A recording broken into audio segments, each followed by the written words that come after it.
Siz Bişkek жана Бишкек Батыр деп жаздыңыз. Biz okuduğumuz Slavon Bişkek Batır деп. O Bişkek Batır деп şundan айтып берсеңіз, балдарының немесі деп бұл деп оқыдық мысалы. Жаңа шашпай тапсаңыз, болса артын деп. Мен адамды деп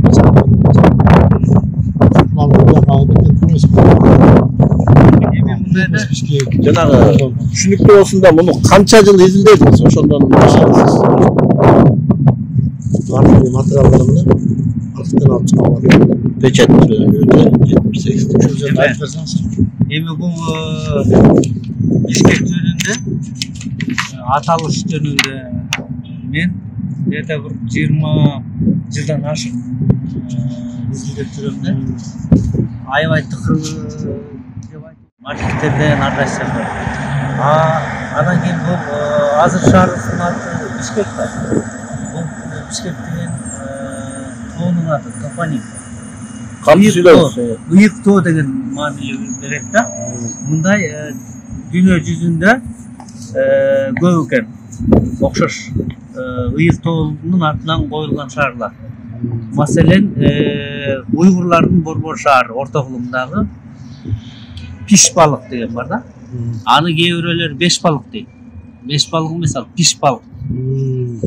Тарыхый булактарда дагы эле Пиш балакский деп жазылгандар бар.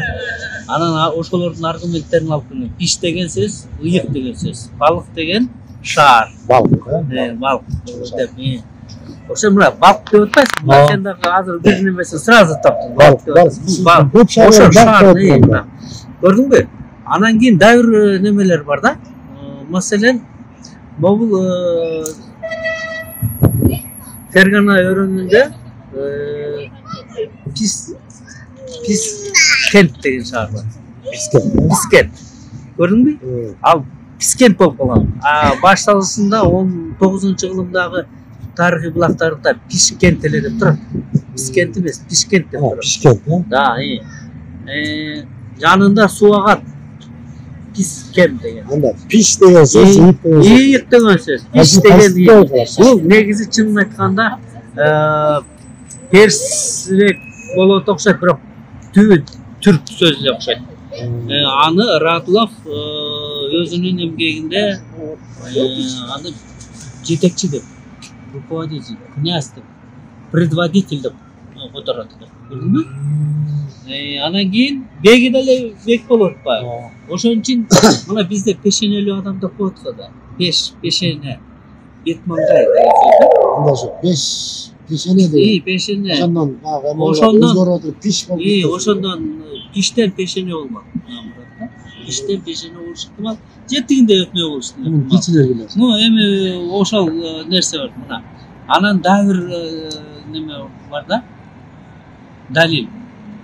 Венгриянын бир аты Хунгария экенин билесиңер, Бул хундардын негиздеген шаары. Жери.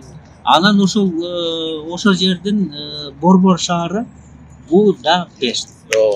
Аны Пеш деп эле койчу экен орто кылымдачы. Пеш деп койчу экен да. Анан Пиш экени көрүнүп турат мына. Бул чынын айтканда толук жазганда орусчадан бу деген сөз это деген сөз. Да деген то. Пеш деген ыйык. Бул то ыйык деген сөз. Бул то пеш. Бул то. Азыр ошо Бишкек деген атка түшүндүрмө берет да.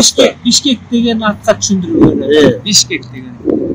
Ошондон улам келип чыгып атат. Жок. Мен ошондон могул биринчи аталышы Бишкекти түшүндүрүп бердим кыска. Ал үчүн мен макала жазгам. Бишкек деген бул адам аты эмес, ысымы эмес, адамдын ысымы эмес, ыйык тоонун аталышы деп.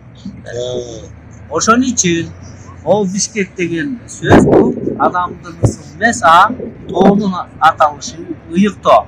Эгер мында өтө эле мындай алыстап дегенде болбойт. Кичине алыстап да тереңдесек анда өтө доказательный болот да. Кичине алыстап даже айтсак, ала тоо деген сөзүбүз деле. Ала тоо деген эсе, мына Теңири тоо деп атасың, ал ыйык деген неме ал? Теңири деген асмандын немеси да. А бул болсо ала тоо деген ыйык деген сөз деп маанисин берет. Бул деле ошол жанакы Бишкекти ала тоого отвлеченно биздин кыргызча десек ошентип койсок да болот.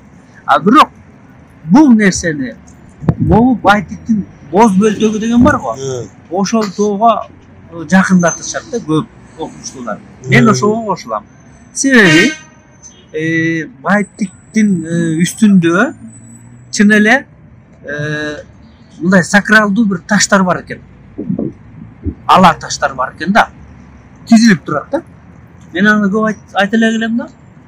Изилдеп чыктым. Санасы жок. Петроглифтер жок. Бирок мындай жанагындай да. Ала Ала кызыл, неме тилге бир нече таштар бар экен да.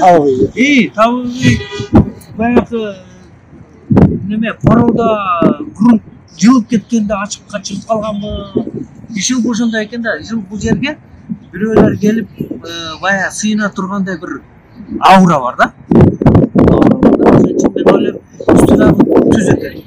Анан орто кылымдык Истахри, Гардизинин булактарында ошол жерде деп